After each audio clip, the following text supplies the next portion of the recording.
Muy buenas tardes, bienvenidos a nuestra tertulia del día de hoy. Nuestra temática sigue siendo el artículo sobre de la tecnociencia a la tecnociencia geoestratégica, pero hoy entonces tendremos el tema específico de hacia la tecnociencia geoestratégica, que es ya una explicación más específica que nos va a llevar pues próximamente a la interpretación que el autor de este artículo quiere sustentar.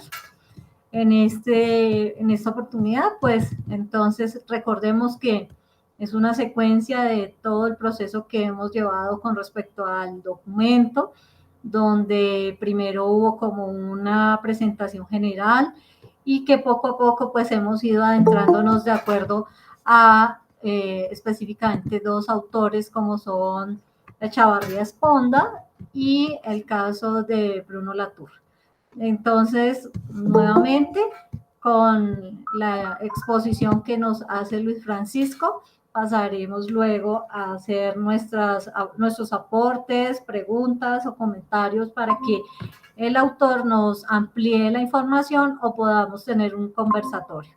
Entonces, muy buenas Luis Francisco, muy buenas tardes Luis Hernando, buenas tardes Luz Estela.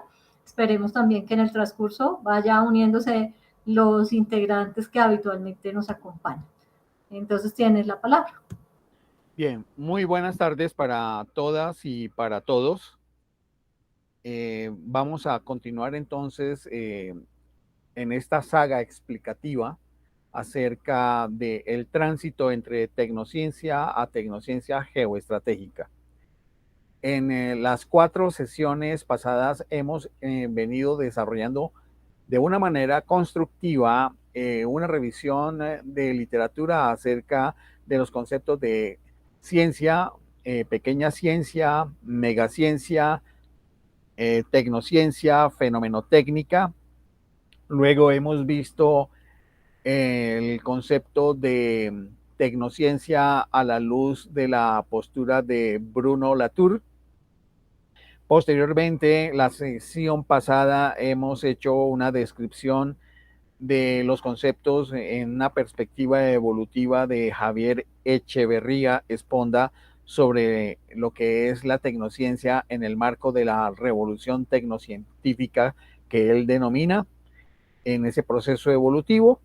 Y a partir de eso que se ha desarrollado hasta el momento, que nos ha permitido ir construyendo una concepción de lo que es la ciencia, la tecnología y su tránsito a la tecnociencia, vamos a ir virando hacia lo que serían los primeros constructos de la tecnociencia geoestratégica.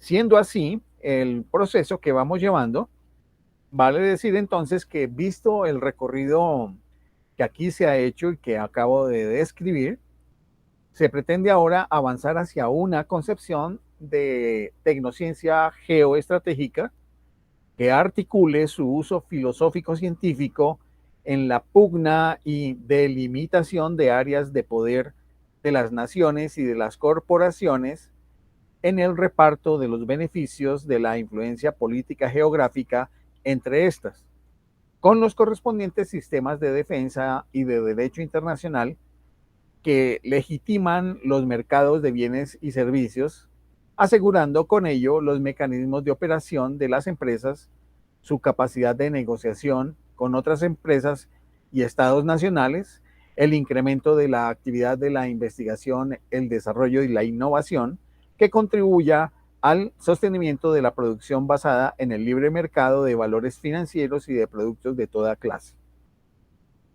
Aquí no estamos haciendo en ningún momento una apología de esta manera de proceder de la ciencia, la tecnología y la innovación en el marco de la industrialización tecnocientífica, sino estamos haciendo es una descripción de lo que está aconteciendo. Ya posteriormente podrían venir las reflexiones filosóficas con los posibles juicios de valor y postura política, ideológica que puedan conllevar. Para hacer la tarea que acabo de describir, entonces se procede a continuación a precisar lo que es primero geopolítica. Luego se hará lo mismo con el concepto geoestrategia, el cual está íntimamente ligado con el primero, en un ejercicio de reelaboración conceptual que considero apropiada para el presente análisis que he venido desarrollando con ustedes. Seguidamente, se recurrirá a los aportes que ya fueron descritos de Latour y Echeverría Esponda en relación al concepto de tecnociencia. Con estas contribuciones se pretende seguidamente reconstruir el concepto articulándolo con el correspondiente a geoestrategia para generar el ensamble de lo que se consideraría la tecnociencia geoestratégica. En ese sentido, entonces, en este proceso de producción articulada, constructiva, de tipo conceptual, inicialmente, entonces, vamos a observar los conceptos de geopolítica y geoestrategia para después hacer la articulación con tecnociencia. Vale decir que no es propósito de esta disertación, por supuesto, tampoco del proceso de investigación que se realizó, profundizar sobre los conceptos geopolítica y geoestrategia. La intención es utilizarlos desde las fuentes más actualizadas, teóricamente hablando, para su articulación con el concepto de tecnociencia que aquí se propone. Esto, pues dentro de una dinámica de comprensión que intenta interpretar el actual papel de la investigación científica y tecnológica en la producción de bienes y servicios a través de la innovación, entendido este conjunto como un aparato y una actividad mega industrial fusionada con la producción económica y los sistemas de defensa dentro de la sociedad planetaria actual, la cual es una amalgama de las distintas sociedades nacionales en proceso de homogenización, como lo venimos viendo a través de las tecnologías de la información y la comunicación, que son utilizadas a través de la red mundial de computadores y que están legitimadas normativamente a través de los distintos estados, los tratados internacionales entre los estados y los tratados o acuerdos internacionales entre estados y organismos multilaterales del mundo. Cuando hablamos de los organismos multilaterales, vamos a ser precisos, existe una amplia variedad de cortes y tribunales internacionales que mantienen diferentes niveles de relación con Naciones Unidas. En primera instancia se encuentra la Corte Internacional de Justicia, uno de los principales órganos de la organización, seguida por tribunales penales ad hoc establecidos por el Consejo de Seguridad de Naciones Unidas, la Corte Penal Internacional, el Tribunal Internacional del Derecho del Mar, entidades que fueron establecidas por convenciones elaboradas dentro del sistema de las Naciones Unidas, pero que ahora son entidades independientes con acuerdos especiales de cooperación. Hay algunos otros tribunales internacionales que pueden ser completamente independientes de las Naciones Unidas y que han sido por iniciativas de un corte más privado. Podemos decir que el término geopolítica o el concepto geopolítica se dio a conocer por primera vez en el año de 1905, pero no sería hasta los años 30 del siglo XX cuando tomó relevancia de la mano del general alemán Karl Haushofer las teorías de popularización del término y de la disciplina denominada geopolítica. Esto que estábamos señalando evolucionó hasta el punto en el cual la Alemania que surgió luego de la elección como canciller en 1933 de Hitler, tomó algunos de los conceptos hechos por Haushofer para elaborar la ideología nacional socialista, relacionadas con el pangermanismo y por lo tanto la recuperación de los valores germánicos y la expansión alemana.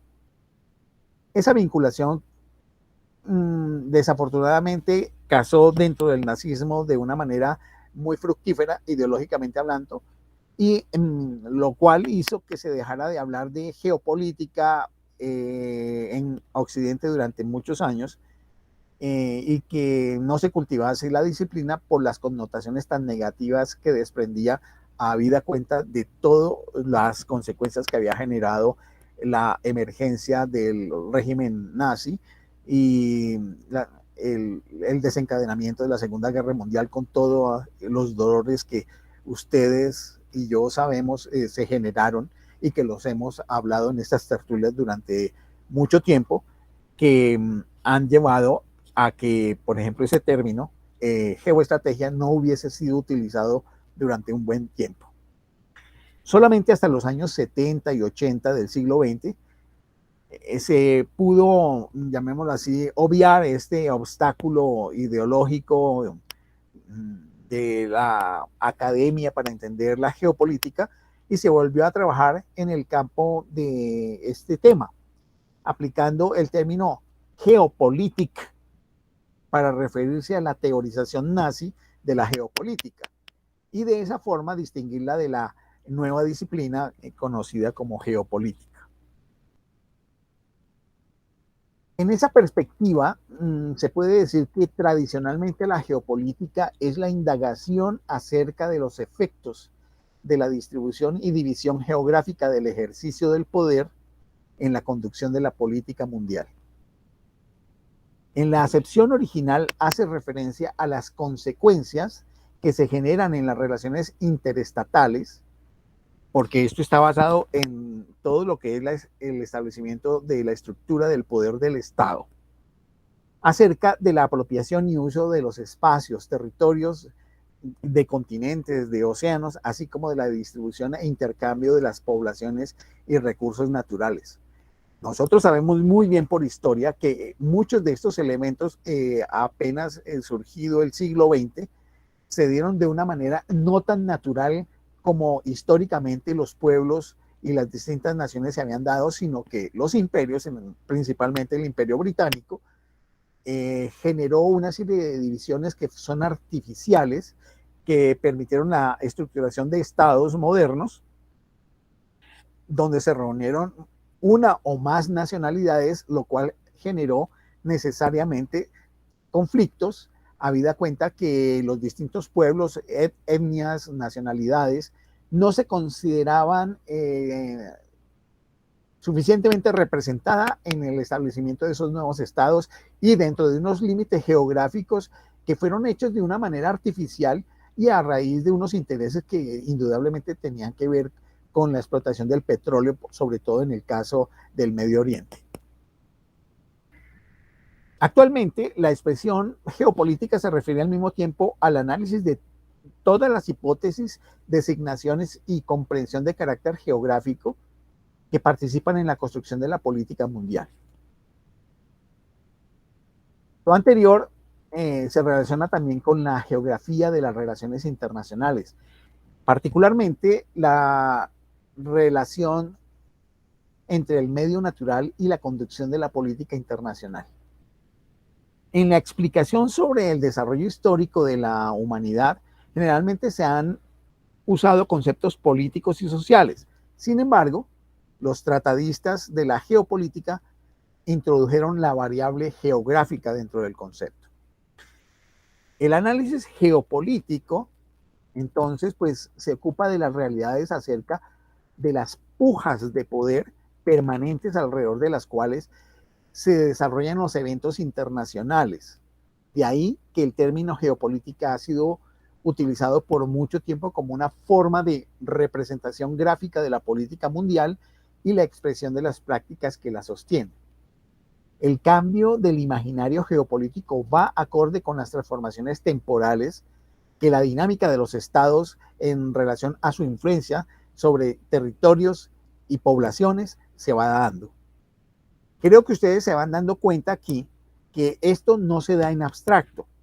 Esto está íntimamente ligado con el hecho de que hay intereses que están vinculados con la producción, el intercambio, el consumo de bienes y servicios. Porque en el desarrollo del capitalismo, pues el poder tener unos amplios mercados donde los productos que se generan en unos lugares, en unas latitudes, puedan ser distribuidos y vendidos en otras, pues es un elemento importante porque eso genera mayor influencia, mayor riqueza, mayor poder. Ahí es donde uno empieza a sospechar que esto no se hace simplemente con las buenas maneras, tampoco solamente con acuerdos de intercambio o acuerdos de división de los territorios y de los mercados, sino que también esto tiene un soporte de orden jurídico, y detrás del orden jurídico también pues existe un orden de tipo defensivo u ofensivo en el campo militar. Podemos decir que el cambio del imaginario político va acorde con las transformaciones temporales, como ya habíamos señalado. Tal imaginario ha conducido a ampliar los límites del ámbito geopolítico más allá de la geografía planetaria. Se trata de la geopolítica de los recursos naturales a instancia de la exploración y explotación también del espacio extraterrestre por parte de entidades estatales y corporativas, también de carácter privado. Ustedes ya lo saben, lo que está sucediendo con SpaceX de Elon Musk y la compañía que tiene el dueño de Amazon, de apellido Bezos. Y también la exploración de tipo espacial que intenta hacer el dueño de la compañía Virgin. Esas tres corporaciones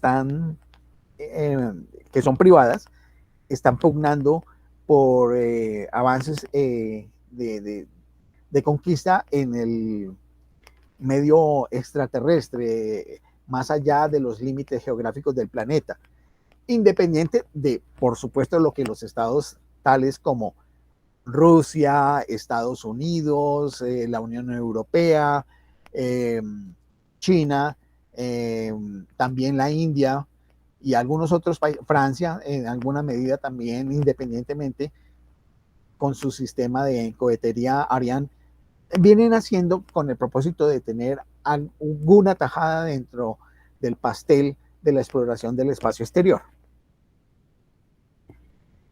Podemos decir que en ello están involucrados consorcios tecnocientíficos, los cuales están invirtiendo en investigación y desarrollo en tecnología espacial desde los inicios del siglo XXI. Ya había indudablemente a finales de los años 80 y principios de los 90 a algunos intereses particulares, porque recuerden que la tecnociencia aparece cuando ya toma mayor volumen de interés y de ejecución la labor de las corporaciones en el avance científico y tecnológico.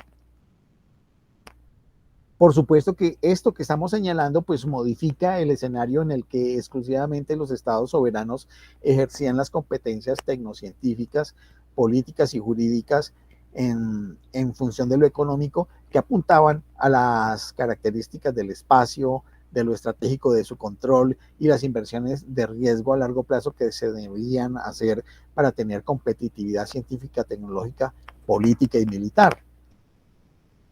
Por supuesto que en este nuevo ámbito, en el que las características de la economía de mercado e inversión permiten la participación de los actores privados, como hoy lo estamos viendo, abre un campo inexplorado en el manejo de los conceptos y prácticas de soberanía sobre los límites jurídicos de propiedad, de explotación de los recursos naturales, espaciales y extraterrestres, así como de los demás aspectos considerados en la geopolítica tradicional. Yo señalaba, creo que hace una o dos sesiones, sobre el interés que tiene Estados Unidos y Rusia, lo mantuvieron, pues parece ser abierta esta disputa de poder llegar a un asteroide que está dentro del cinturón de asteroides, que parece que a partir de las tecnologías de detección han encontrado que su núcleo está compuesto por el metal del oro y otras aleaciones de metales que son supremamente útiles para el desarrollo de la industria de alto nivel de tecnología. Por supuesto, hay otras digamos, intereses y disputas, por ejemplo, la del gobierno chino de poder llegar junto con Rusia a establecer una base lunar, y las exploraciones que están haciéndose en competencia con Estados Unidos por parte de China en el envío de naves exploradoras a Marte para ver el comportamiento del planeta y ver cómo se pueden, digamos, explorar los recursos y explotar los recursos posteriormente. Todos estos aspectos obligan a la reflexión filosófica, política, jurídica y tecnocientífica sobre el papel de los actores periféricos y semiperiféricos ante la brecha de la ciencia, la tecnología y la innovación entre las grandes potencias y empresas tecnocientíficas. Como ya les decía, es el ejemplo de SpaceX.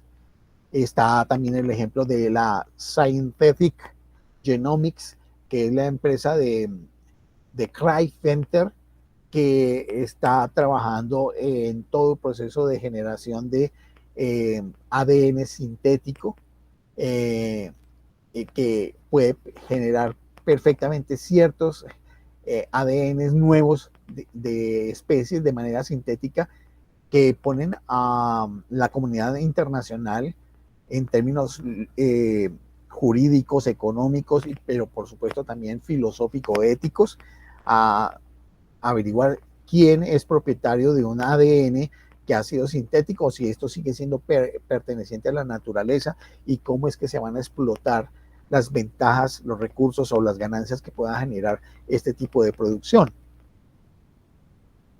Entonces, esto que estoy señalando sobre el papel de los actores en la elaboración de ciencia, tecnología e innovación, con respecto a la mayoría de los estados que son de menor desarrollo y que por supuesto no tienen corporaciones potentes, en función de esta nueva frontera de la naturaleza, pues amerita una reflexión y también qué es lo que va a suceder. Quisiera decir, por ejemplo, para el caso de SpaceX, que es una empresa estadounidense de transporte aeroespacial que fue fundada en el año 2002 por Elon Musk, quien es también cofundador en estas otras compañías tecnocientíficas de servicios como PayPal, Tesla Motors, SolarCity, Hyperloop, The Boring Company, Neuralink, que es la que está trabajando en la instalación de nanochips o microchips con el cerebro. Y para el caso de Synthetic Genomics, que es la firma fundada por Craig Venter, como les dije, que está dedicada al uso de microorganismos modificados genéticamente para la producción de etanol e hidrógeno como combustibles alternativos. Esto nos pone a pensar entonces si la generación de productos utilizando los medios naturales, ¿cuál es el límite del uso y beneficio de una propiedad intelectual que surge a partir de la modificación de algo que es patrimonio de la humanidad, como son los recursos genéticos de la naturaleza, que es un patrimonio de la humanidad, pero no es solamente de la humanidad, es de la propia naturaleza? Entonces, esto lleva a necesariamente una reflexión filosófico-científica de qué es lo que tenemos que hacer al respecto todos los ciudadanos del planeta, porque esto no es un problema ni de empresas, ni de estados y empresas solamente. Esto tiene que ver con la opinión pública, tiene que ver con la ciudadanía. Podemos decir que en una perspectiva crítica, un teórico irlandés llamado Gerard O'Toole revisa la concepción normalizada de la geopolítica, diciendo que tal concepto es confuso, es eurocéntrico y es estático, y indica que es un conjunto complejo de discursos, representaciones y prácticas en lugar de una ciencia coherente, neutral y objetiva. Afirma que una de las dificultades que se repiten con mayor frecuencia, que limitan la teorización rigurosa de la geopolítica, es que el término es polisémico, que ha ido más allá en el tiempo su significación textual original que dio Kielen, Haushofer o incluso el propio Henry Kissinger. Una indagación rápida a través de cualquiera de las citas generadas por una pesquisa que uno puede hacer en las bases de datos utilizando el término despliega una amplia gama de usos y de significados. Esto hace que sea un poco complejo entonces tomar el concepto, y ese es parte del ejercicio de la investigación que se hizo. Existen a modo de ejemplo referencias a la geopolítica del capitalismo, del ambientalismo, la raza, la política de zonificación urbana, el cine, entre otras posibles categorías de análisis vinculadas al término geopolítica. El calificador geopolítico tiene un rango de uso también que es mayor. De ahí que su interpretación sobre la geopolítica se enfoca en la interacción y oposición de los discursos geopolíticos, dice Toautel. Los hechos del espacio político global no se revelan a observadores imparciales. Y es que es claro, por el contrario, el conocimiento geopolítico es parcial y está localizado porque está sumado a los intereses que tienen los miembros de las distintas comunidades estatales, las visiones de política y las ideologías, así como de los intereses económicos que se puedan establecer por la dinámica de la economía. Los hechos del espacio político global no se revelan a observadores imparciales. Por el contrario, el conocimiento geopolítico es parcial y está localizado. Es el resultado de las visiones subjetivas particulares asociadas a intereses de los estados y, por supuesto, como les decía, a las corporaciones privadas que están amparadas por estos. La geopolítica encuadra una gran variedad de dramas, de conflictos y dinámicas desde la perspectiva de la gran estrategia. Podemos decir, en otras palabras, es una configuración de acciones y discursos que habitualmente son planeados, pero pueden ser también intempestivos y por lo tanto de emergencia súbita. Entiéndase esto con el ejemplo que está sucediendo en estos días con la reunión de las Naciones Unidas con los presidentes de los distintos países del mundo. Quienes hayan visto los noticieros pueden dar cuenta de esto que estamos diciendo acá. Esto pues genera la producción y resultados de un dinámico imaginario espaciotemporal, así que las distintas regiones del mundo atraviesan simultáneas demandas de espacialización a escalas múltiples, que no necesariamente son geográficas, entiéndase, porque recuerden que ahorita estaba hablándose acerca de la asimetría en la distribución de vacunas, supuestamente de vacunas con respecto a la supuesta pandemia del coronavirus en las distintas partes del mundo y el acaparamiento de unas naciones que no necesitaban tener tanto stock, mientras que otros países estaban requiriendo supuestamente para distribuirla dentro de su población. De la misma manera, hay problemas geopolíticos que tienen una visión de carácter interno que tienen después una manifestación externa, que son los conflictos de territorialización de grupos en espacios internos de países, pero que después tienen una repercusión internacional que generan situaciones de conflicto, situaciones de migración forzada, y por supuesto que llevan a otros problemas de tipo económico, social y de violación de derechos humanos que traspasan la estructura de los propios estados nacionales de lo que pueden hacer y obligan a una acción que tiene que ser mancomunada de distintos estados.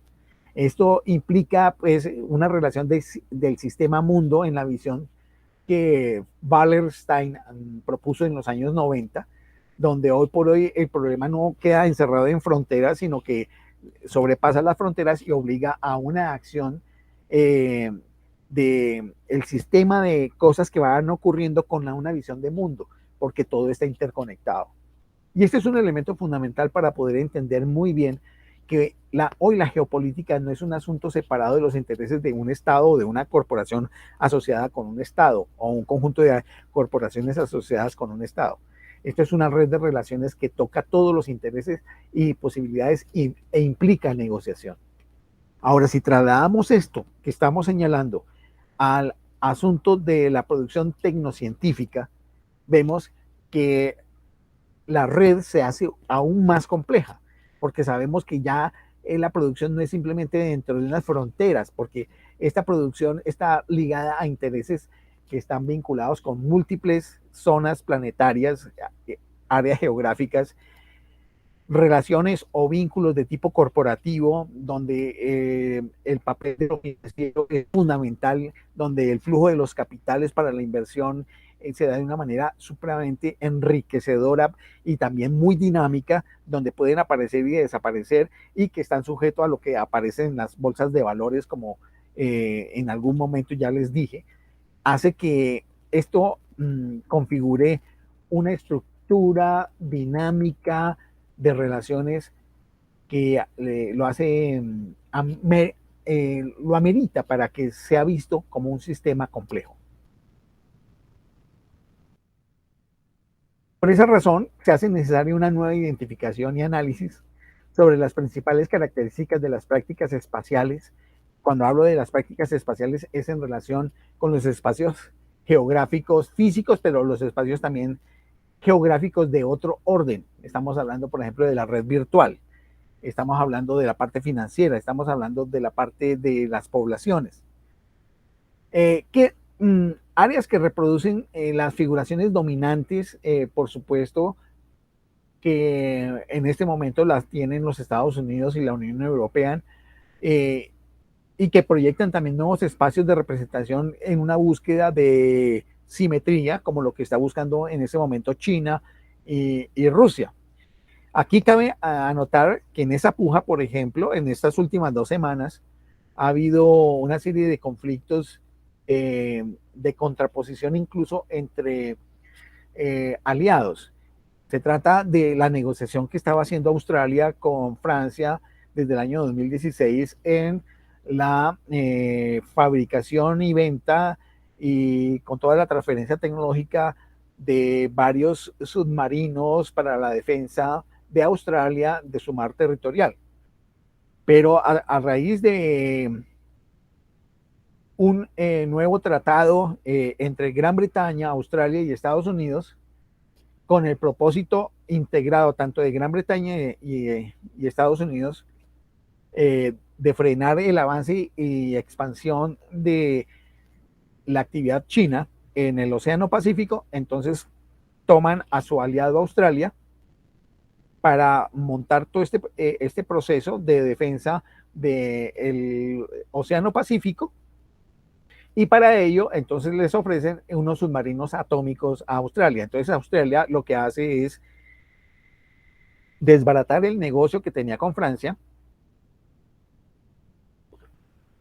lo cual diplomáticamente se generó unas consecuencias de una queja del Estado francés, porque consideran que es un ataque por la espalda a una negociación que se venía dando y estaba bastante madura entre Francia y Australia.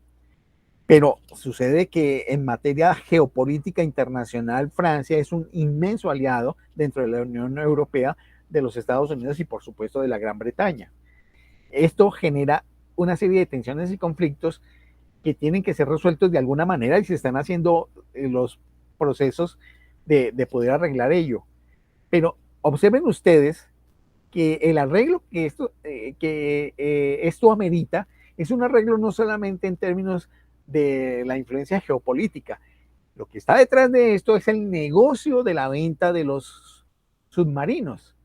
Y ahí vemos una vez más cómo todo el elemento de la geopolítica y la geoestrategia está con el escenario de fondo que tiene que ver con la dinámica de la economía, de la dinámica de la producción, dentro de la cual, para el caso de esto de las tecnologías, por ejemplo, de submarinos, tiene que ver con los avances en términos de tecnologías y de pronto de algunos elementos de ciencia básica vinculados con tecnologías que hacen entender el concepto tecnociencia perfectamente involucrado dentro de esta dinámica.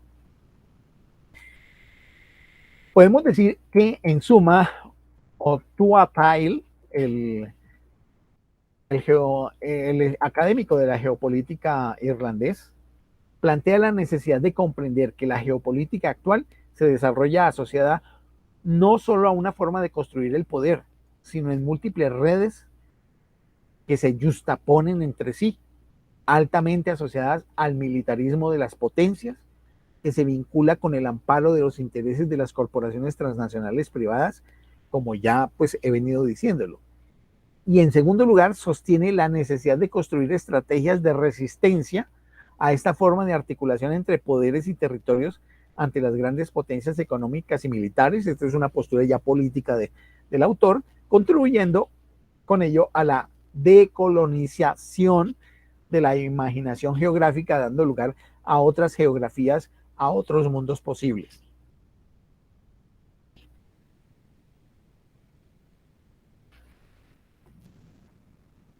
En función de esto que estamos diciendo, se puede configurar el concepto de geopolítica como un conjunto complejo de discursos, representaciones y prácticas de los estados acerca de las pujas de poder permanentes alrededor de las cuales se desarrollan los eventos internacionales asociados a las demandas de espacialización a escalas múltiples, tanto las geográficas como las virtuales, desarrolladas a partir del uso de las TICs en la web, así como a diversas experiencias de territorialización internas, externas y transversales a la estructura de tales estados para la defensa de sus intereses políticos, económicos y militares.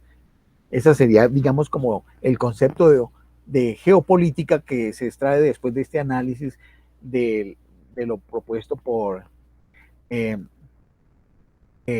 Otua Tile, el académico irlandés de geopolítica. Vale decir entonces que la geopolítica se vuelve operativa a través de la geoestrategia. Entonces aquí es donde vamos viendo cómo se van articulando estos conceptos. Por lo que no podría existir el ejercicio de la geoestrategia sin tener el telón de fondo de una visión geopolítica que determine una dirección con arreglo a fines, es decir, con unas intencionalidades definidas, deliberadas, de la voluntad de la acción política, en este caso de los estados. La geoestrategia es la instrumentalización de la geopolítica en los espacios geográficos o en los espacios virtuales dentro de las relaciones internacionales. La geoestrategia proviene del concepto estrategia al interior de los estados. Este concepto de estrategia se examina de la siguiente forma. La estrategia, que es un concepto usado al interior de la política de Estado, es un proceso de adaptación constante a condiciones y circunstancias cambiantes en un mundo donde el azar, la incertidumbre y la ambigüedad dominan. Aquí se argumenta que casi siempre se requiere que tanto la política como la estrategia sean flexibles y sean adaptables a las circunstancias cambiantes del contexto. Una política y una estrategia suficientemente buenas siempre deben ser trabajo en progreso, trabajo en construcción, al menos en un grado modesto. Puede decir que como consecuencia directa parece estar peligrosamente dispuesta la geoestrategia a eliminar los límites de lo que deberían ser firmes y claras intenciones y que siempre esté en proceso de construcción, llamémoslo así, porque dependiendo de los cambios de circunstancia pueden variar las decisiones y las acciones correspondientes. Y esa es el campo de la estrategia. El campo de la estrategia entonces es de acuerdo a paso de lo que va sucediendo. La geopolítica es la visión general de la intención que tiene el Estado. Y la estrategia, pues lo que hace es que, amparada en esa intención, se van dando los pasos, llámese así, estratégicos, de acuerdo a cómo los contrincantes se estén moviendo. Pues bien, junto con lo anteriormente dicho, se puede decir que la estrategia necesita interpretarse como un elemento articulador que mantiene unidas las actividades intencionales del Estado o de los estados en general. La estrategia relaciona entre sí todos los diferentes comportamientos y capacidades que ordena un colectivo de seguridad estatal. Es decir, la estrategia ofrece el cómo dar respuesta a lo que, si esta no existiera, son la ambición política y la actividad militar, estando cada una de ellas aisladas. Lo que hace la geoestrategia, o en este caso la estrategia, es articular los intereses políticos y militares para defender algo que ya dijimos anteriormente, que es el poder de la capacidad de producción, distribución y consumo de bienes y servicios como parte de la dinámica de la economía.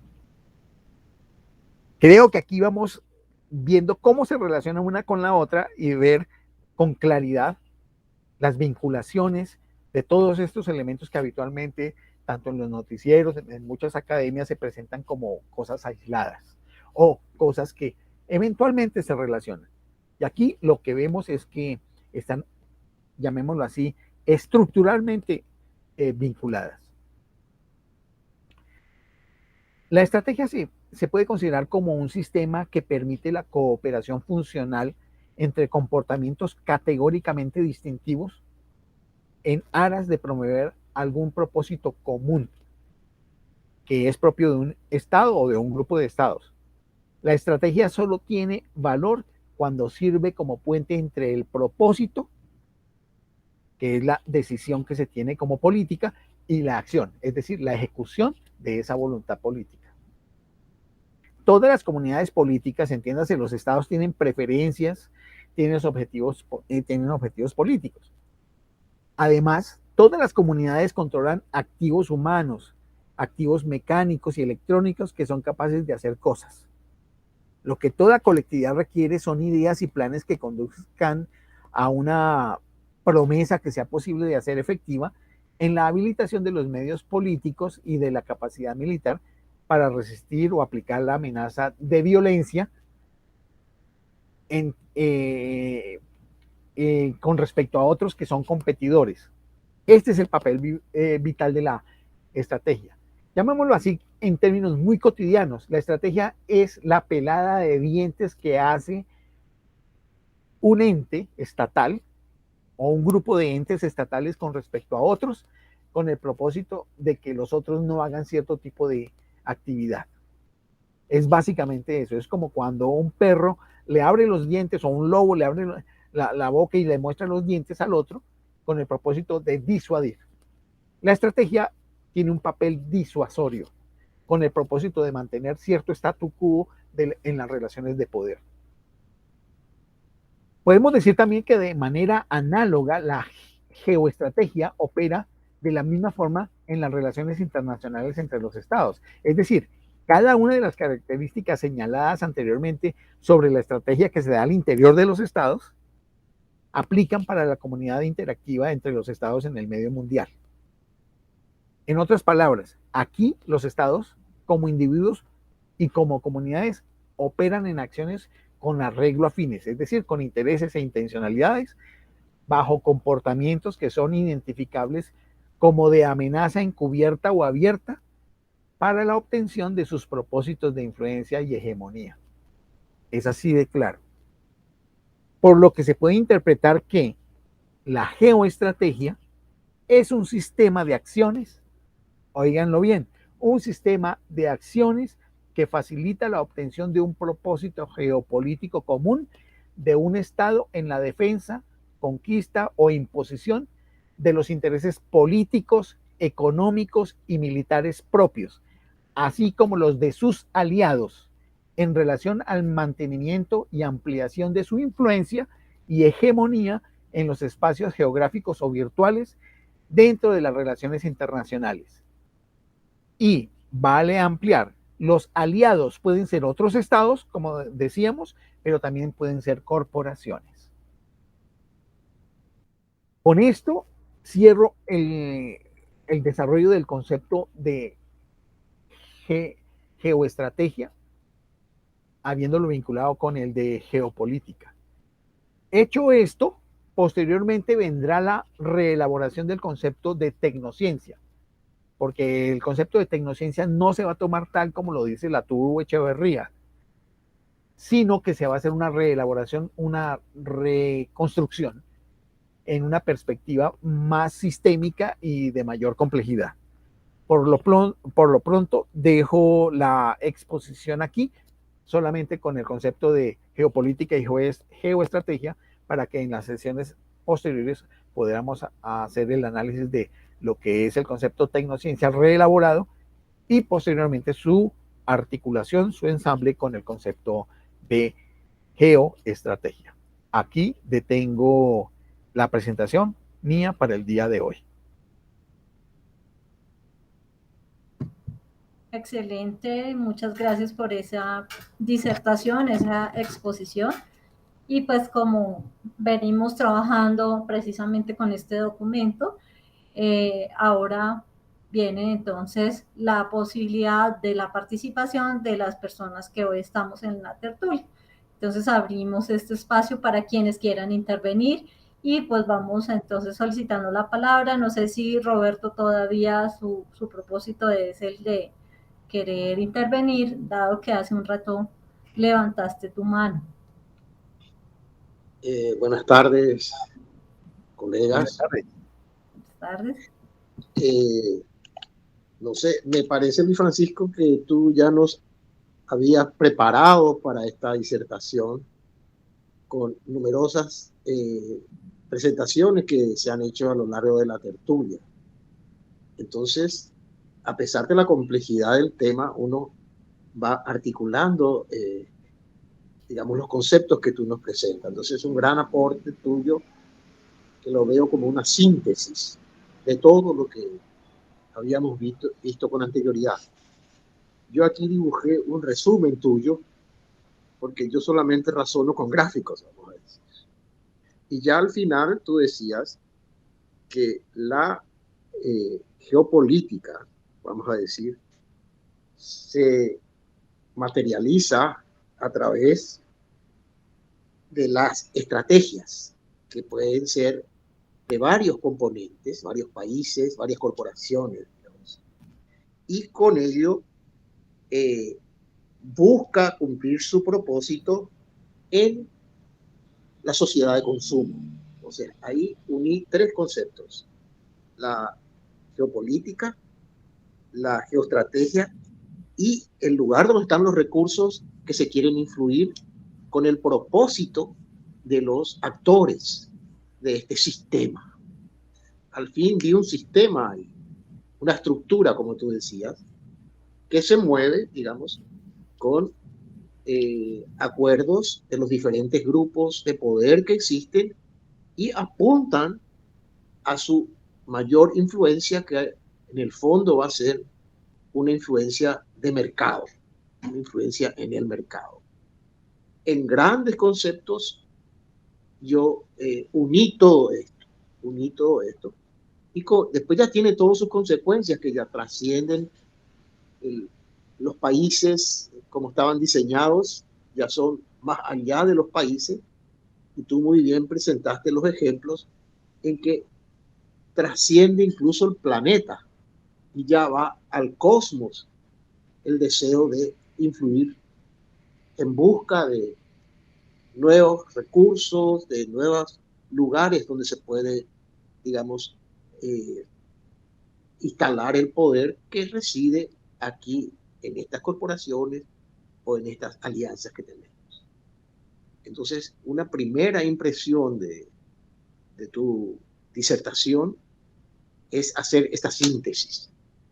Ya después, probablemente escuchando de nuevo la grabación, etcétera, podré ver con más detalles las características de cada uno de estos conceptos, pero el gran aporte es la conexión que haces, que deja de ser ya una geopolítica aislada, una estratégica aislada y las demandas aisladas, sino están formando un sistema. Muchas gracias. ¿Tienes algo para decir, Francisco, antes de dar la palabra a algún colega?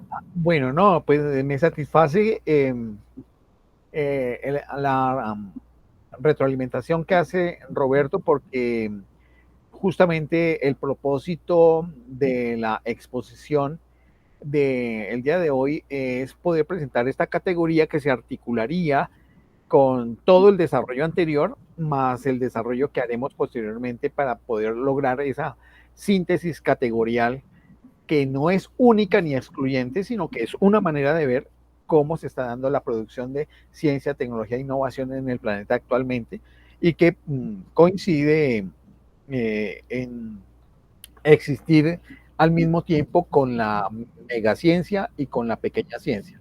Y allí podríamos establecer quiénes hacen pequeña ciencia, quiénes hacen megaciencia y también quiénes hacen tecnociencia, porque siguen existiendo las tres formas de producción de conocimiento científico y desarrollo tecnológico.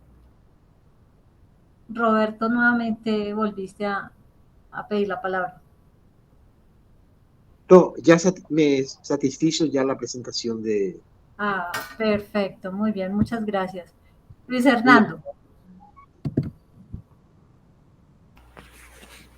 Bueno, yo también, a mí me parece que a esta altura de la tertulia, de las lecturas, está más claro la sustentación de esa categoría tecnociencia geoestratégica. Yo leyendo ya un poco desde atrás, como releyendo, quería hacer un comentario. Digo yo que me parece magnífico el texto si se hubiera podido escribir tan bien como en el lenguaje de la economía política. Voy a aclarar lo que digo. Es evidente que el texto enfatiza la articulación de lo económico, lo político, lo organizacional con la ciencia y la tecnología, pero a mí me hubiera gustado, quizá por el sesgo que tiene uno de formación, que se hubiera hecho relevante la categoría capital. Capital o capitalista para significar que lo que se están empoderando no son los estados nacionales per se, sino el capital, que trasciende las fronteras. El capital ya dejó de ser transnacional, se volvió multinacional y, a ver, para expresarlo muy sencillamente, creo que lo supranacional es el terreno de lo estratégico y lo nacional está como subordinado. Lo nacional es el terreno de las cosas menores, llamémoslo así, de la economía doméstica, de pequeñas ligas, de los problemas sociales, de mantener la seguridad de la gente al interior del territorio. Pero lo relevante en el mundo y determinante se volvió el capital. El capital es lo que se empodera en ese sentido, y digo yo, pero esto es una especulación, esto no demerita la exposición ni nada, sino que interesante si se escribiera este documento en el lenguaje de la economía política, uno podría afirmar que la globalización hoy es el momento de acumulación máxima del capital en una visión globalizante, geoestratégica, muy dominante. ¿Y por qué? Porque, digamos, teóricamente yo lo presentaría, lo justificaría, diría yo, porque le escuché a Francisco decir muchas veces que la categoría tendrá seguramente una vigencia temporal. Entonces, interesante discutir si esa vigencia temporal está asociada a la vigencia del capitalismo como formación social mundial. Es decir, ese debate no se ha cerrado. Aquí Fukuyama escribió en los 90 que el capitalismo se impuso y que se detuvo la historia. Más o menos la tesis de él es modos de producción postcapitalistas o formaciones sociales distintas en la visión de Fukuyama son improbables. Entonces, simplemente quería hacer este comentario para hacer relevante que la etapa actual que caracteriza Francisco hacia la categoría de tecnociencia geoestratégica es de la globalización capitalista en donde lo que se empodera es el capital y no los estados nacionales.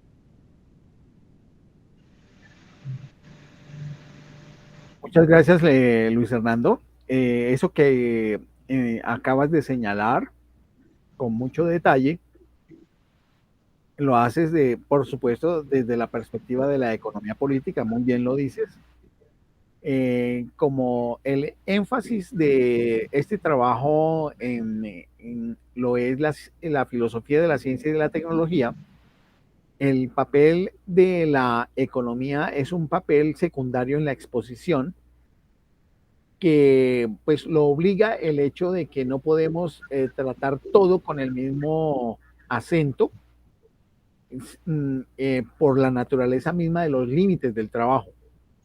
Pero uno perfectamente puede hacer un trabajo en el cual se hable de una economía tecnocientífica y geoestratégica, y hacerlo desde la perspectiva de la economía política, por supuesto.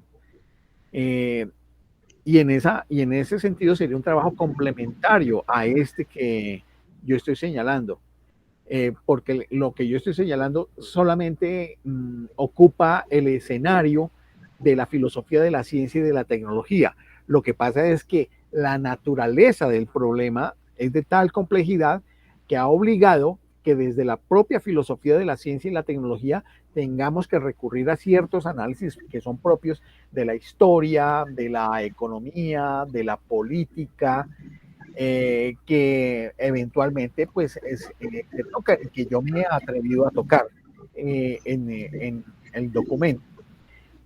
Ahora bien, esta podría ser una invitación para un economista que domine la economía política, la historia de la economía, la historia del capitalismo, para dar, llamemos, cuenta de lo que podría ser una economía tecnocientífica y geoestratégica, que es el término que se me ocurre ahora, que sería ver estos mismos fenómenos, pero ya desde el ángulo de visión de la economía política. Y en esa medida, hombre, tendríamos un trabajo omnicomprensivo de mayor envergadura de lo que aquí se ha podido elaborar. Pero por supuesto aquí no hemos sido ingenuos ni hemos ignorado la relación de la dinámica de la economía y de que existen teorías económicas que perfectamente pueden interpretar todo esto que está pasando. Porque por supuesto la dinámica del capital, que aquí solamente se toca como los intereses económicos que tienen las corporaciones que producen bienes y servicios, dentro de las cuales están tanto las corporaciones que producen bienes y servicios de orden factual y de productos físicos, también están los servicios que son de tipo financiero, que son parte indudable de la dinámica del capitalismo postindustrial global que hoy tenemos, y que indudablemente es el que mueve todo el proceso productivo, porque indudablemente el capital financiero es el que justamente soporta toda la capacidad productiva que se pueden dar en todo tipo de corporaciones. Y dentro de estas corporaciones, pues están las corporaciones financieras, que indudablemente son las que, llamémoslo así, dominan el escenario para poder financiar lo científico, lo tecnológico, lo técnico, y que esto articulado con la dinámica de la economía, la dinámica del derecho internacional, en la dinámica de los sistemas de defensa, están todos articulados, nada opera de manera desincronizada, sino todo está sincronizado, pues obviamente permite dar una comprensión muy completa, llamémoslo así, para despertar las conciencias de mucha gente. Porque al final de cuentas, pues sí, esto se puede ampliar para la opinión pública, aunque aquí está tratado solamente para la comunidad de filósofos de la ciencia. Habida cuenta también, como ustedes lo ven, lo observan, de la complejidad de los temas que se tratan. Listo, sí, gracias, de acuerdo, muy bien la precisión del marco de referencia. yo tengo es como una, bueno, como una secuencia de lo que hemos venido hablando y en relación a otras lecturas que he hecho, pues que me han suscitado producto de pues las reflexiones que hemos hecho. Y es en esa visión de lo tecnocientífico, no lo puedo hablar desde lo geoestratégico porque apenas lo que he leído aquí es lo que me ha dado algo de visión, pero en el sentido de que desde la filosofía de la ciencia, uno de los, digamos, como o de los soportes o de sustentos que se trabajan desde aquí, tiene que ver con el carácter ontológico y epistemológico, que de manera transversal va tocando cada uno de los temas o de las áreas de interés, y sobre todo en estos que tienen que ver con ciencia, tecnología y sociedad, y específicamente lo que, digamos, como una corriente o una postura de este grupo de trabajos o de investigaciones, fui encontrando que esto también ha llevado a un interés por parte, pues, supondría yo, con lo que dices, Francisco, que podría ser de megacorporaciones, de cómo ir trabajando en el nivel de conciencia y de pensamiento de colectivos. ¿En qué se ve reflejado esto?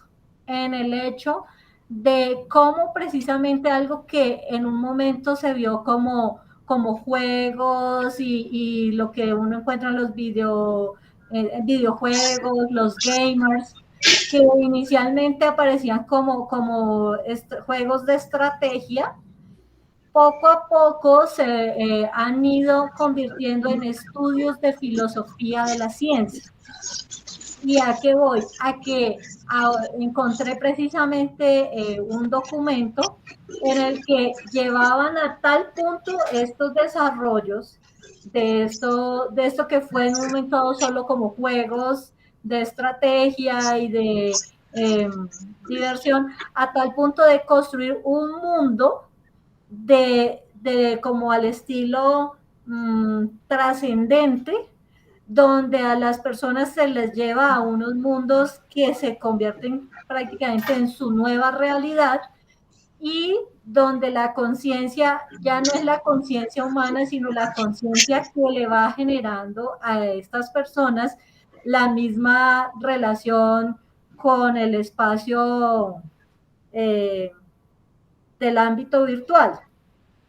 Y en un momento dado, pues uno puede pensar que estos son como las historias que ahora se inventan con sagas y que van saliendo en producciones, pero el mismo autor, que no sé decirles ahora, iba mostrando cómo definitivamente esto dejó de ser simplemente para juegos y convertirlo para que la gente se convenza de que esa es su realidad, de tal manera que en el momento en que es el mismo entorno virtual, o perdón, todo lo que es la red misma, la que empieza a llenar el espacio de lo que nosotros abordamos en otro momento como conciencia. Entonces ya no es la conciencia humana la que toma decisiones o hace sus propias reflexiones frente a su ser y su existir, sino que empieza a depender de lo que esté establecido por un sistema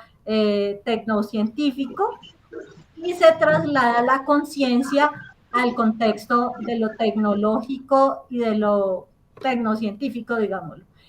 Y me parece que este autor pues es como arriesgado con estas, porque ya son pruebas y ensayos que hacen, y que bueno, es que yo misma no los he recorrido tanto, sino que uno se guía por lo que lee, pero va dando a entender de que en un momento dado se traslada el poder de las decisiones y de la acción hacia el sistema, y del ser humano de alguna manera se lo va entregando o se lo va delegando de una manera casi que inconsciente. Y si llegara a los niveles de los que planteaba este autor, pero uno podría especular y decir, de alguna manera lo estamos viviendo cuando hay cosas que nosotros del mundo de la vida, de los hechos que hoy tenemos a nuestro alcance, no tenemos como esa capacidad para hacer la crítica sobre las cosas que nos están diciendo que tenemos que hacer, como el hecho de que le digan a una persona que si se vacuna o no, le puede pasar o no determinadas cosas. Entonces, al leer este autor, llegaba yo a la idea de que muy seguramente esto tiene algo que ver, lo que pasa es que pronto uno no ha hecho esa suficiente evaluación y valoración, y cómo de una manera de la tecnociencia y la geoestrategia, de una manera sin ser agresiva, digámoslo abiertamente, sino que la gente propiamente lo va aceptando y lo va adecuando a su conciencia, a tal punto de que lo toma como si eso fuera antes un regalo que le estuvieran haciendo. Bien, has tocado una inmensa variedad de puntos, llamémoslo así, es un paisaje de diversas ideas, es un jardín de diversas flores conceptuales que bueno, voy a ver cómo intento organizar algún diálogo contigo y con los demás sobre lo que has tocado. Primero que todo, el interés por mirar fuentes o fundamentos de carácter ontológico y epistémico de este desarrollo que se ha venido presentando, podemos decirlo que aquí hay una inspiración que no necesariamente es de carácter trascendental, no parte de unos conceptos trascendentales ontológicos, no lo hace así, no lo hace de esa manera. No hay una perspectiva ni kantiana ni de otro orden, ya sea ontológico, metafísico, de tipo trascendente. Aquí hay una serie de cosas que son, ante todo, inmanentes para hacerle un llamado de atención a la comunidad de filósofos de la ciencia muy proclives a tener visiones trascendentes a partir de hipótesis ontológicas para explicar algunas posturas epistemológicas. Voy a tratar de aterrizar la explicación para quienes no son filósofos puedan entender mejor el asunto. Las hipótesis ontológicas es traer de antemano como supuestamente existentes ciertas condiciones de existencia de entidades o de seres. Y ese no ha sido el propósito porque aquí no hemos definido el concepto de tecnociencia a partir de lo que se nos antoje en medio de una estrategia de tipo metafísico o ontológico, porque sí, sino que es recabando los hechos de la historia, de la ciencia, la tecnología, de la investigación científica y de la investigación aplicada tecnológica, de los hallazgos y mediciones que se han venido haciendo a lo largo de las décadas, de las experiencias históricas que han venido sucediendo. O sea que hay un carácter más de carácter inmanente, es decir, desde los hechos mismos de la historia para ir construyendo los conceptos que aquí se están virtiendo, más de pasar, venir de categorías universales que se definan porque sí, como harían ciertas posturas de metafísica contemporánea. Entonces, esa es una primera cosa que quiero señalar. Que aquí el propósito es partiendo de unos hechos y unas circunstancias históricas y factuales que son evidentes y que, de las cuales hay registro. Entonces, por eso son inmanentes, no son trascendentes de formulaciones generales teóricas. Lo otro es que en relación con ello, el establecimiento de mundos posibles, en términos de imaginarios de mundos posibles, esos mundos posibles son de ontologías justamente creadas a partir de las metafísicas contemporáneas, donde se hace factible la existencia de mundos posibles en los cuales funcionan otro tipo de lógicas y cosas por el estilo. Aquí estamos examinando son unos hechos, es muy factual, y a partir de eso hacer una reflexión filosófica. por lo tanto no se podría tener en cuenta lo de mundos posibles. Pero entiendo muy bien cuando vinculas el aspecto de la geoestrategia como en la historia de los videojuegos de estrategia aparece la construcción de mundos posibles. Y dentro de esa construcción de mundos posibles, entonces, determinado tipo de acciones que están amparadas en decisiones previas que se han elaborado. Hay que tener en cuenta que tanto la geoestrategia original como los juegos de estrategia tienen una fuente común, que es un muy antiguo texto chino de Sun Tzu, que se llama El arte de la guerra. Y la diplomacia, la estrategia militar está basada en eso porque es el juego de la inteligencia en materia de toma de decisiones y ejecución de acciones cuando hay confrontación entre al menos dos grupos o entidades que están en disputa de algo, que quieren obtener algo de ganancia. Y por supuesto, pues en el arte de la guerra no, porque ya eso ya termino, ya voy a ir allá para la clase. ¿Cuándo te va tu clase? Media hora. Roberto, por favor, cierras tu micrófono. Gracias, gracias, Roberto. Entonces estaba diciendo que entonces aquí en el arte de la guerra se dan todas esas posibilidades para intentar adivinar cuál va a ser el pensamiento y la acción del opositor con el propósito de adelantarse o hacer la evasión y hacer un contraataque y cosas por el estilo. Esto hace parte también de los juegos de guerra. Y por supuesto, estos juegos tienen que ver con unas lógicas que se han desarrollado a lo largo del siglo XX, pero que están íntimamente vinculadas con juegos de estrategia. Entonces, en ese sentido, pues hay ese vínculo, y que conectaría con el trabajo que aquí estamos exponiendo es en el hecho de que son parte de la geoestrategia, por supuesto, porque obviamente la geoestrategia actual que se tiene en el planeta tiene que ver como un juego de actores. Hay un juego de actores, y un juego de actores que, si tomamos el término laturiano, es un juego de actores dentro de los cuales hay actores humanos, pero también hay una serie de actores hipercompleja, de actores no humanos, que tiene que ver con toda la infraestructura tecnológica en la cual está montada la actual civilización. Entonces eso me parece interesante, Astrid, que lo llames a colación dentro de tu reflexión, porque esto nos permite también ordenar nuestro pensamiento al respecto. Yo creo que esas serían como las ideas que suscitan tus comentarios de hace un momento, y que me parecen muy interesantes y que enriquecen conceptualmente el desarrollo de nuestra tertulia.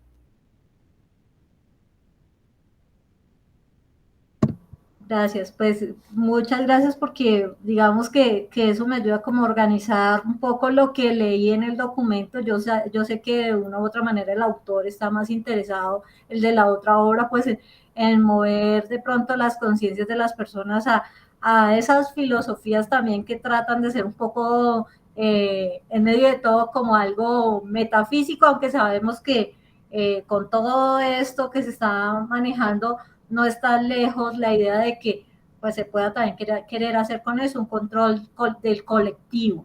Y de alguna manera uno ve que eso ha impactado al menos en la mentalidad de la gente más joven, porque a veces se confunde el mundo de lo virtual con el mundo de lo real, y eso crea modas, tendencias, gustos, el tipo de mercados, lo que la gente consume, ¿no? Así sea un juego, uno sabe que de alguna manera la gente ha ido asumiendo estilos de vida, porque eso va calando lentamente en la conciencia. Entonces, pues eso era como lo que, claro, por eso te digo, no es tan específico en la línea de lo que está escrito en tu documento, pero sí le encontré mucha relación, porque pues cada vez siento que es más real que estas cosas están impactando la vida de cada uno, y lo que pasa es que no todas las personas alcanzan a hacer una reflexión que les haga consciente de que sus comportamientos están también direccionados por un plan y una geoestrategia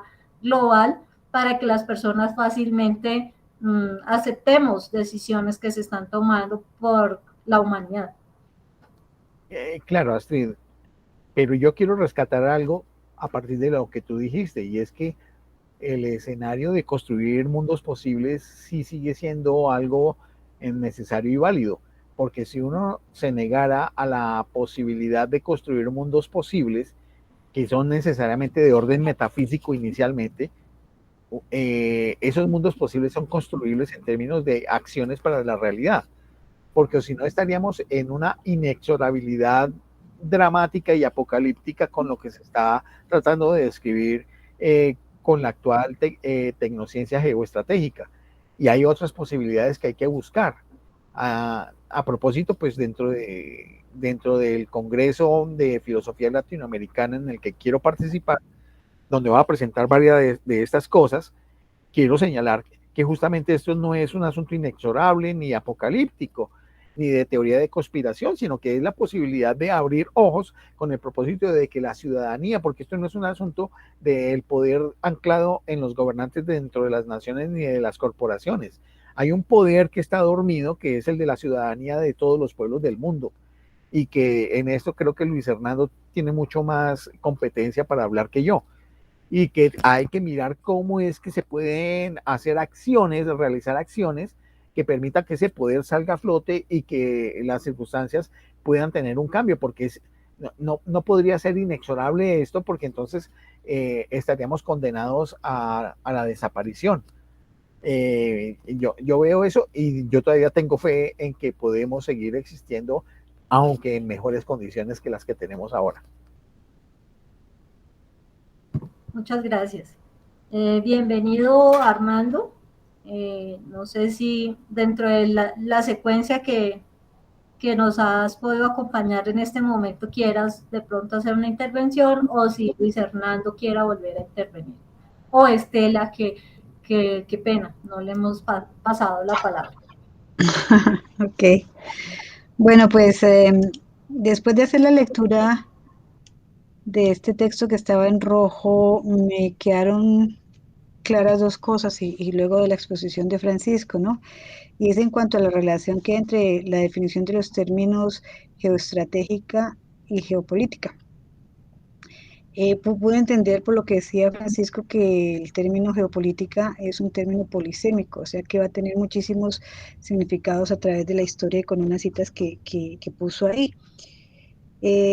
Había una que decía que era la indagación acerca de los efectos de la distribución y división geográfica del ejercicio del poder en la conducción de la política mundial. Y yo creo que con ese término fue con el que yo me crié, porque en el siglo XX pues teníamos muy claro la posición de la Guerra Fría, que fue la que nos tocó a nosotros, ¿no? Y de alguna manera había como una ubicación física. O sea, uno sabía que estaban los del este y los del occidente con el capitalismo, ¿no? También recuerdo mucho para el 2013 una charla que dio Diana Uribe que se llamaba La historia de los pueblos que enfermaron de geografía.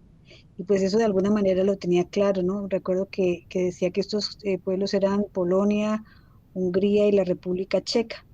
Y ella explicaba que estos pueblos estaban enfermos de geografía simplemente por el solo hecho de estar situados en donde están, ¿no? Que habían sufrido toda clase de vejámenes, que eso había significado que se los repartieran, que trataran de acabarlos, que le pasaran los imperios por encima, que los invadieran y pues que habían tenido también que pagar un precio muy alto por querer estar en el lugar en donde se encontraban. Por ejemplo, el caso de Polonia, de cómo había luchado por volver a Europa y de la concepción que se tenía del mapa de Europa, porque esta concepción es como si hubiera varias Europas, ¿no? La Europa del Este y la otra Europa que es la que nosotros conocemos. Pareciera que la otra fuera menos importante, pero es donde tienen muchísimos problemas de esta parte de ubicación y de geoestrategia y geopolítica. A todo esto viene solamente una cosa, que en ese momento teníamos como claro la división este y oeste y teníamos de claro la situación que estaba en la Guerra Fría. Ahora no. Ahora con la lectura, pues ya los intereses uno no sabe de dónde vienen. O bueno, sí sabe, vienen de las corporaciones y vienen de toda esta parte que está hablando Francisco, de todas estas empresas que ya le están haciendo una apuesta hasta cómo repartirse el espacio. Pero de todas maneras, para mí eso es como medio difuso, ¿sí? Porque como que uno en su cabeza los ubicaba geográficamente, pero ya no. Y pues nada, aprendiendo mucho, también aprendí de la contaminación del término que nació en 1903, creo que era que decía, y cómo se asoció durante mucho tiempo a la parte del nazismo, ¿no? Quizás cuando uno escucha la palabra geopolítica, sí, sí, de alguna manera intrínseca tiene esa condicionante de uno pensar, ay, nazis. Pero bueno, básicamente pasaron luego como 50 años y se trató de limpiar el contexto y ahora el contexto sigue siendo, es diferente, pero en el trasfondo es exactamente lo mismo, ¿no? La disputa de dos o tres por un lugar tercero, por un sitio tercero o por una población tercero. Todo esto me hacía pensar que cuando yo impartía una clase, yo de estrategias, yo les hacía leer a mis estudiantes el texto del poema de Benedetti, que se llama Táctica y Estrategia.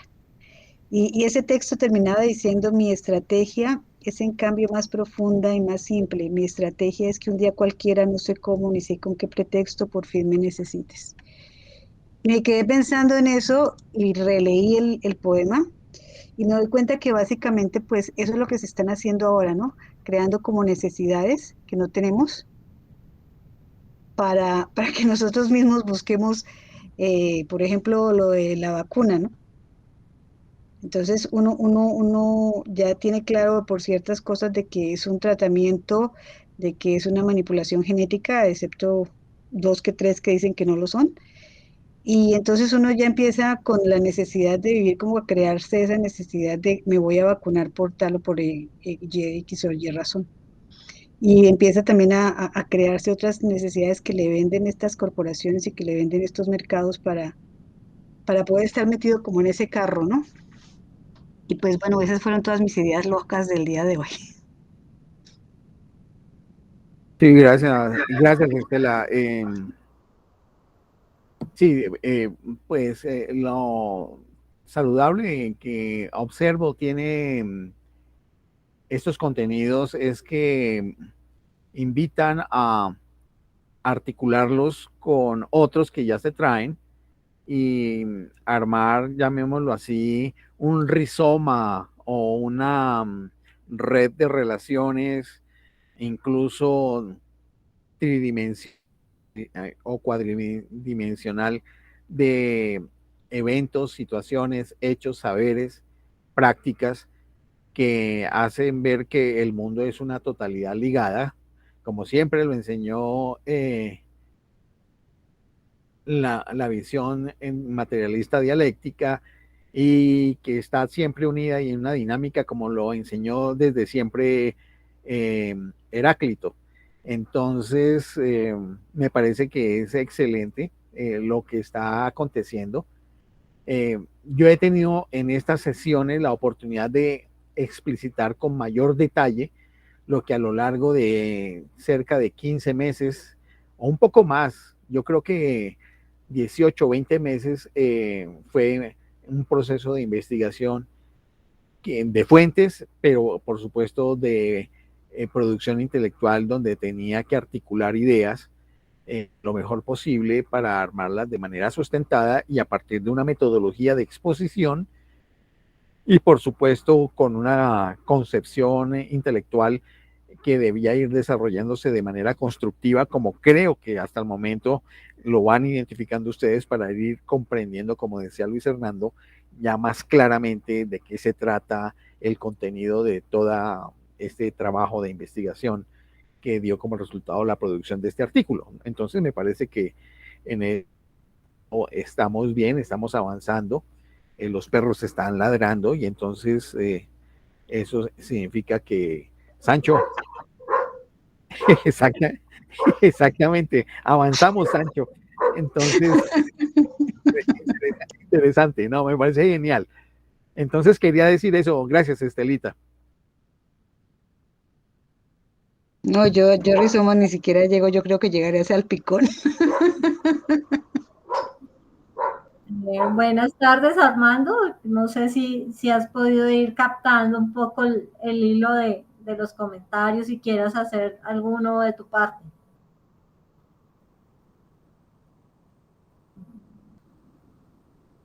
Parece que no. No, bueno, lo que se invitaría a Armando es que pueda sintonizar la sesión de hoy, que yo creo que es bastante clara la manera como se ha venido explicitando cada uno de los componentes, articulándolo con lo que se ha venido haciendo en sesiones anteriores. Estoy seguro que uno ve los distintos videos y al ensamblarlos uno tras el otro va a tener una claridad meridiana de todo lo que es este concepto de tecnociencia geoestratégica, al cual todavía no hemos llegado, pero que cada vez más tenemos claro cómo es que vamos a llegar en la medida en que hemos recorrido un camino. Yo no sé, pues si no hay más comentarios y podríamos culminar en el día de hoy, no necesariamente tenemos que copar las 2 horas, a menos que haya algún otro tipo de comentario que se quiera hacer.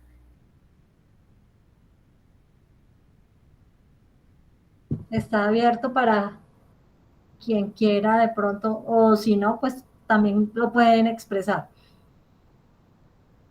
Lo yo quería era, pues sí, ya que aparentemente sobra tiempo, si no hay más intervenciones, que Francisco nos hiciera, no sé si valga la pena, una síntesis de la conferencia esta de los físicos.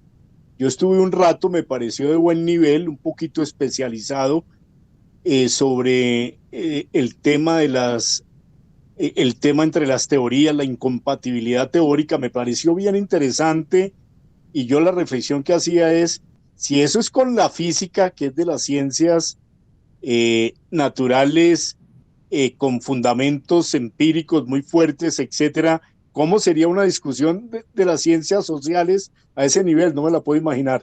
Pero muy interesante, no sé en qué terminó, yo me retiré, me pareció de muy buen nivel, no obstante lo especializado, capté como el meollo de la cuestión.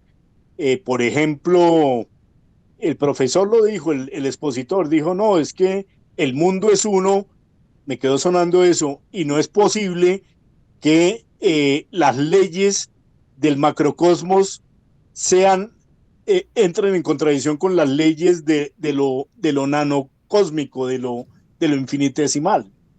Me pareció interesante ese punto. Bueno, dejo ahí. Bien, sí, nos vamos a referir brevemente entonces a la exposición de el filósofo español muy reconocido internacionalmente, con publicaciones, profesor que fuera durante mucho tiempo de la Universidad Complutense de Madrid, Andrés Rivadulla Rodríguez. Pues bien, es evidente que la incompatibilidad teórica está referida al hecho de la no coincidencia en términos de explicación, incluidos la interpretación de los datos experimentales entre dos teorías que explican un campo de los hechos del mundo que están relacionados entre sí, pero que sin embargo las teorías en sí mismas funcionan explicativa y empíricamente. En el caso de la física, que es el que se trata, pues se refiere a las incompatibilidades que se han encontrado entre la física clásica de Newton, por un lado, la física relativista planteada por Einstein, y la física de las partículas elementales y de los espacios microfísicos, conocida como física cuántica. Por supuesto está otra física que no entra con total incompatibilidad, la tienen algunos elementos, pero en otros no, que es la física del electromagnetismo. Estas 4 físicas no es que sean físicas diferentes, son temas de la física pero que tienen teorías que no logran totalmente articularse. La que logra articularse un poco más es la teoría electromagnética. Pero en el caso de la física cuántica, que trata los espacios microfísicos, y la física relativista, que habla de los espacio-tiempo macro, pues por supuesto que hay unas inconsustanciabilidades o unas no coordinaciones ni sinergias entre las dos. Pero sin embargo, lo que se hace con ellas permite que funcione. Frente a eso que estoy señalando, la afirmación del profesor Rivadulla dice que no puede concebir que si hay unas leyes que explican el macrocosmo, no pueden ser incompatibles con algunas que explican el microcosmos. El asunto es que esa es una suposición metafísica que él está haciendo a partir de un principio de uniformidad de la razón que como principio filosófico es válido y es el que se ha mantenido en Occidente, tratar de tener una unidad de la razón. Ahora bien, en términos de los hechos, lo que nos encontramos actualmente es que pues los datos y hechos obtenidos muestran que no se logra poder encontrar algo que articule, por ejemplo, la física cuántica con la física relativista y tampoco con la física clásica de Newton. Entonces se siguen buscando teorías de una completud, unas teorías que permitan unificar, por eso se llaman teorías de la unificación. Einstein murió tratando de buscar una teoría de la unificación y no lo logró. Se sigue trabajando en eso, se lleva más de 60 años, 70 años, no más, 80 años en esa búsqueda y no se obtiene. Sin embargo, las aplicaciones en el campo de las ciencias derivadas de la física con aplicaciones, pues son realmente exitosas y a partir de ellas se obtienen unos resultados que siempre son precisos y que son de alto nivel de efectividad, y eso ha permitido también el desarrollo de elementos para la tecnología. Entonces, ahí encontramos que hay unos problemas que tienen que ver con la racionalidad, con la uniformidad de la razón, y que hace que no se puedan tener compatibilidades entre ellas. Por supuesto que ese concepto contrastó con algo de una pregunta que yo le hice sobre la inconmensurabilidad de teorías, pero esta se refiere a un concepto que había manejado Thomas Kuhn en la estructura de las revoluciones científicas, que no apuntaba a lo que estaba señalando el profesor Henry Badulla, sino más a la noción del concepto de paradigma y de si eran comparables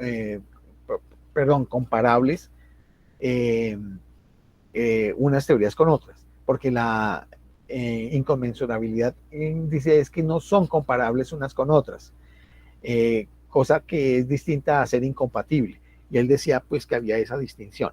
Eso es básicamente lo que yo podría decir.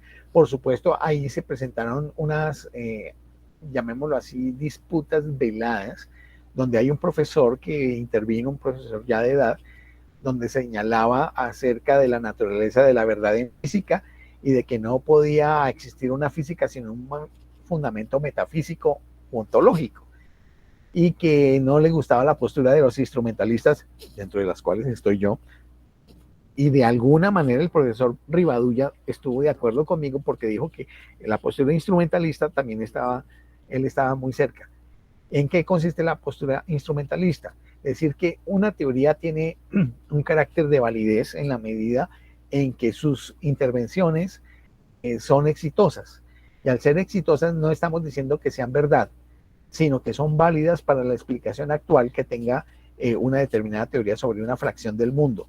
Que las teorías no tienen necesariamente que ser explicativas de todos los fenómenos del mundo, sino que pueden referirse a un hecho específico, un fenómeno específico del mundo, y si se intervienen y dan un resultado que es predecible y aplicable, pues es un resultado exitoso, y que a esta forma de hacer ciencia en la filosofía de la ciencia se le denomina instrumentalismo, porque todo depende del tipo de operación que se haga en la investigación científica. Y aquí no se están haciendo supuestos de que la ciencia, al final de cuentas, devela cómo es que el mundo, sino que dice cómo es que funciona.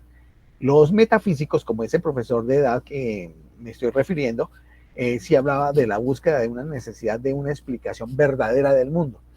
Y, por ejemplo, yo no tengo ninguna esperanza de que el mundo pueda tener una explicación verdadera. Yo veo que es tan disímil y tan compleja la dinámica de conocimiento de las cosas del mundo que lo único que conocemos son hechos, factos supremamente circunscribibles a determinadas condiciones, que no nos permite ver totalidades, sino simplemente rasgos, atributos y características que están basados en la capacidad de instrumentación que tenemos los seres humanos y en nuestra capacidad perceptiva e intelectiva, y que hay cosas que no podemos captar. Entonces nosotros no podemos captar el mundo en todas las posibilidades que pudiera tener, porque ya hemos visto que hay cosas que se nos escapan. Entonces, ¿cuál verdad vamos a poder construir si vemos que tenemos una limitación tanto instrumental como cognitiva para conocer el mundo? Entonces, en ese sentido es preferible ser humildes y decir que no podemos decir la verdad del mundo, pero sí podemos decir qué cosas funcionan del mundo y cómo funcionan, y con ello aplicarlas para tener algún tipo de ventaja o desenvolvimiento del mismo.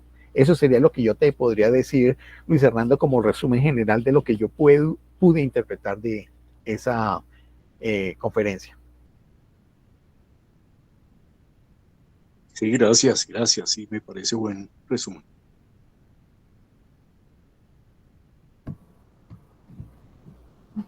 Bueno, pues entonces muchas gracias a Luis Hernando por haber traído aquí a la tertulia recordar el evento que se hizo el día viernes.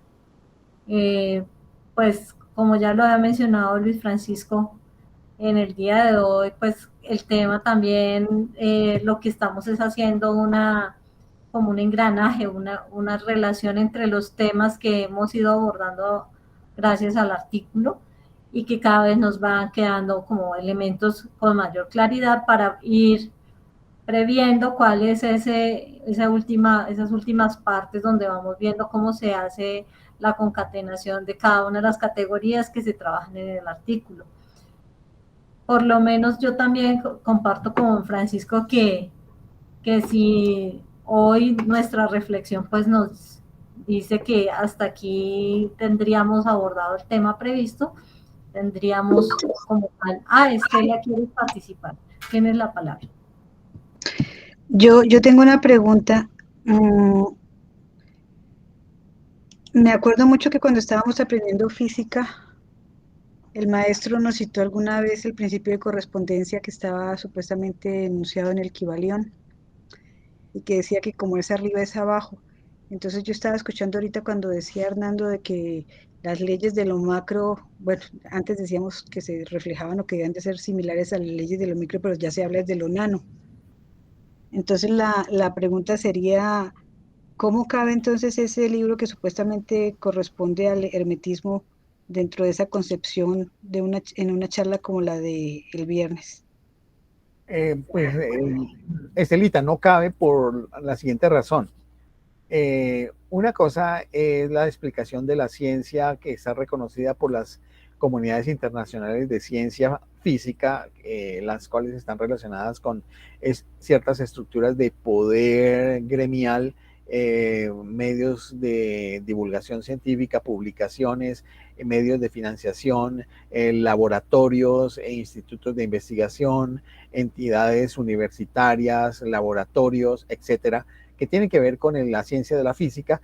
Y otra cosa tiene que ver con libros de filosofía mística, espiritual de hace milenios, que tenían una visión unitaria, que plantean una visión unitaria y una visión sistémica única acerca de la naturaleza del mundo.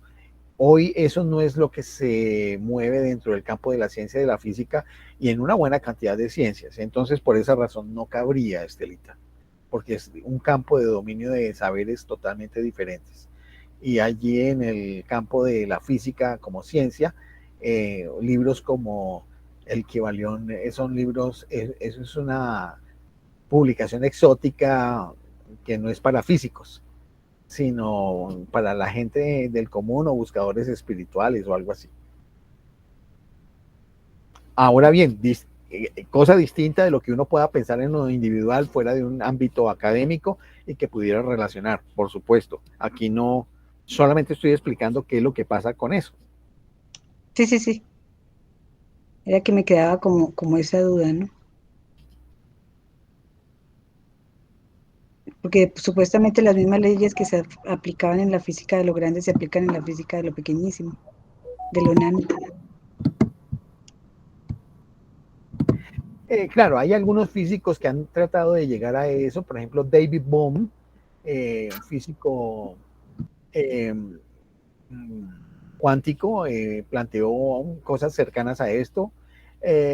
Fritjof Capra también señaló algo semejante, pero por ejemplo son teorías exóticas que realmente no hacen parte del cuerpo de conocimientos de la física. Son más reflexiones filosóficas que hacen físicos que no tienen ninguna connotación dentro del campo de las teorías físicas, vale decirlo. Ok, gracias. Bueno, entonces, mis queridos colegas, voy a dejar de grabar para que podamos